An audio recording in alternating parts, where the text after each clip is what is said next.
ہمارے نبی اکرم صلی اللہ علیہ وآلہ وسلم نے فرمایا کہ القاسب حبیب اللہ، ہاتھ سے روزی کمانے والا اللہ کا دوست ہے۔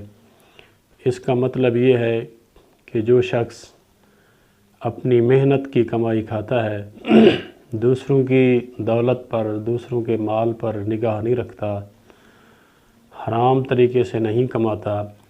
اللہ تعالیٰ کے نزدیک وہ انسان اللہ کا بہترین دوست ہے، اور اللہ اس انسان کو دوست رکھتا ہے جو رزق حلال اپنے ہاتھ سے کماتا ہے۔ ہمارے نبی اکرم صلی اللہ علیہ وآلہ وسلم نے فرمایا کہ عبادات کے 70 درجے ہیں، اور ان میں سب سے پہلا درجہ کسب حلال ہے۔ یعنی باقی جتنا بھی عبادات ہیں، نماز ہے، روزہ ہے یا دیگر حج، زکوٰۃ، امر بالمعروف نہی عن المنکر، یہ سب عبادات ہیں،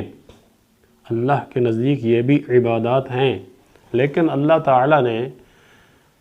بقول نبی اکرم صلی اللہ علیہ وآلہ وسلم عبادات کے 70 درجے رکھے ہیں، اور ان